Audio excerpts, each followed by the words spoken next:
Et je terminerai par Eliman, qui est plus discutant, qui essaiera un peu de ramasser ce qu'il a entendu ce matin et tout de suite, en termes de perspective du point de vue citoyen. Merci, et au-delà. Donc, docteur, vous avez la parole, docteur John. Ensuite, je donnerai la parole à Cyril Momassa. Merci, monsieur. Vous avez entre 7 et 6 minutes. Je l'ai évolué un peu. D'accord. Merci beaucoup. Tout d'abord, je remercie les initiateurs de cette idée très intéressante, très novatrice, mais également mes concepteurs dans la production, le docteur Khadim Bamba et le docteur Cheikh Gueye. Ce n'est pas pour rien qu'on a ciblé un géographe et un économiste, avec la touche socio-économique que nous avons eue depuis l'École nationale d'économie appliquée pour aller vers l'immédiateté. Docteur Khadim Bamba a parlé d'endogénéité. Le docteur Mounirou aussi avait parlé de moteur de la croissance. Il est évident que le développement doit passer à partir de la base. Autrement dit, on ne peut pas avoir un développement si l'essentiel des pratiques, des activités sont extraverties, ou en tout cas ne sont pas maîtrisées par l'essentiel des producteurs, des acteurs de l'activité économique. De ce point de vue, je crois que ça fait plus, à mon avis, l'unanimité.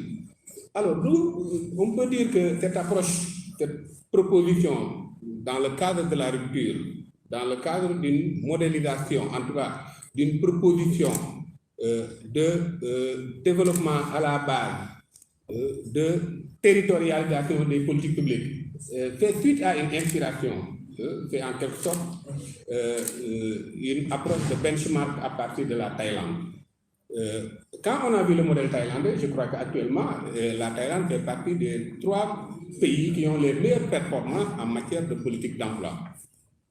Pourquoi, à la suite d'une conclusion d'un séminaire international de la coopération thaïlandaise, moi je me suis dit que le succès, ce qu'il appelle la philosophie de l'économie de suffisance, je me suis dit que pourquoi cette économie a fait cette performance, c'est justement parce qu'elle est immédiate. Autrement dit, c'est en eux-mêmes.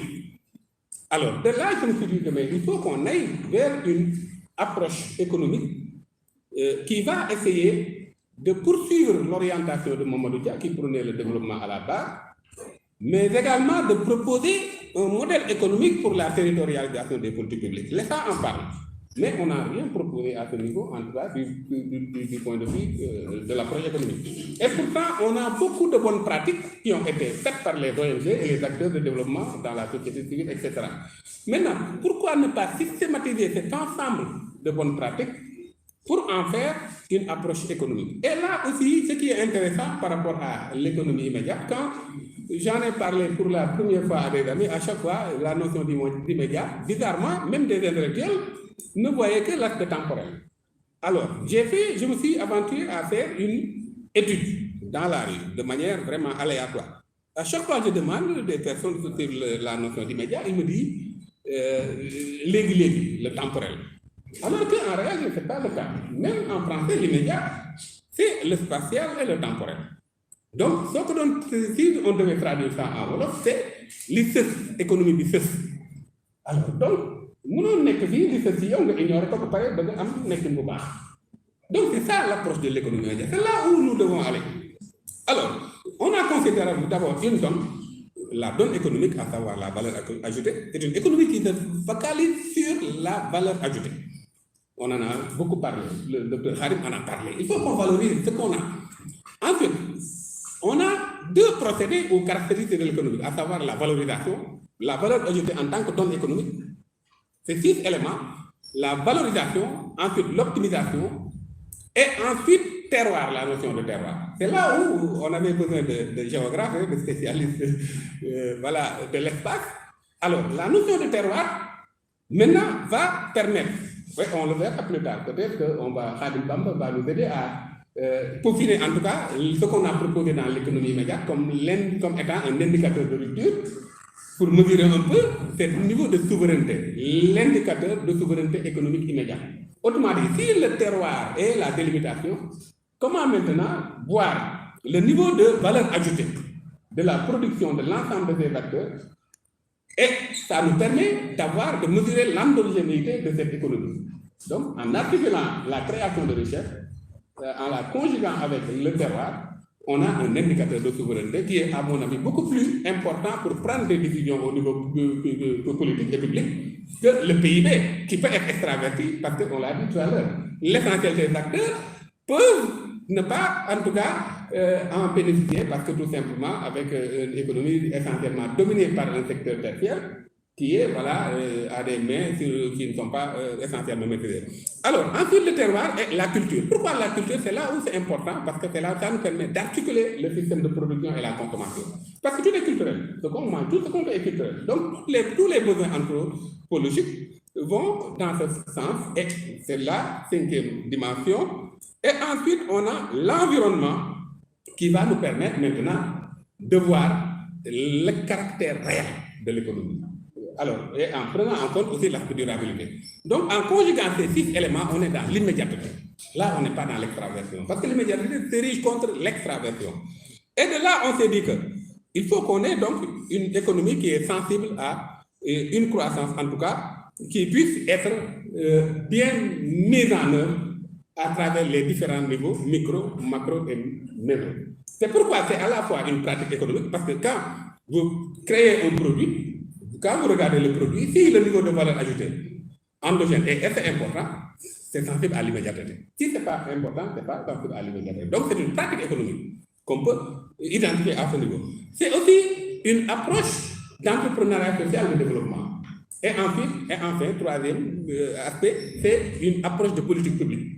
Alors, donc, dans l'allocation des ressources budgétaires, l'État doit désormais prendre en compte la sensibilité à l'immédiateté. Alors, si l'État prend en compte la sensibilité à l'immédiateté, on a des indicateurs, des résultats qui vont se répercuter en termes d'impact sur les populations.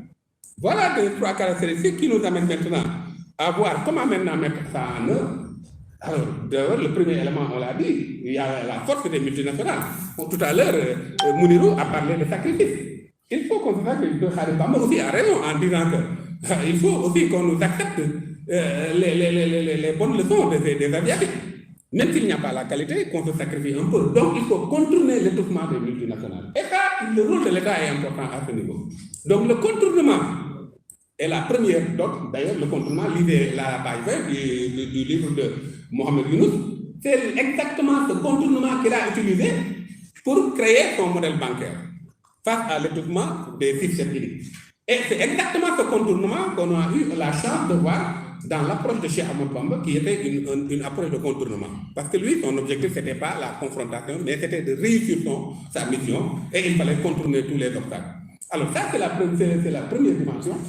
D'accord, c'est la première dimension. Ensuite, la sufficiency économique philosophie de Thaïlande, le modèle économique de la Thaïlande. Ensuite, l'approche coopérative de Mamadou Dia. Pourquoi l'approche coopérative? Parce que ça nous permet de linker les producteurs, les transformateurs ou opérateurs et les consommateurs. Et là, vous voyez, on est dans une approche qui permet, à partir du primaire, on est dans le secondaire avec la transformation, que ce soit artisanale ou manufacturière, et les services qui vont en générer. Donc, c'est une économie réelle. C'est pourquoi l'économie immédiate a ces 3 caractéristiques. Une économie réelle, une économie intégrative, parce que c'est l'immédiateté. Il faut intégrer tous ces domaines. Là où on a le secteur informel, et une économie soutenue, ou si vous voulez, une économie de proximité. Voilà ces 3 caractéristiques de l'économie immédiate. Et là, de ce point de vue, ça appelle maintenant, dans cette donne, à beaucoup de décisions au plan politique. Par exemple, le transfert de technologie et la diffusion, comme les Asiatiques ont pu le faire. Ça appelle au réseautage du système. Donc, cette approche-là, qui va en fait prendre en compte de manière holistique l'ensemble des dimensions, c'est voulu en rupture par rapport à la proposition de ce que disait le professeur Felinda, à la dimension purement cantophrénique de l'économie. C'est pourquoi il fallait un peu pondérer les docteurs Khalid Bamba, voilà, pour rappeler tout à l'humain, au social. Voilà en résumé la substance de notre proposition. Je vous remercie. Excellent, merci beaucoup.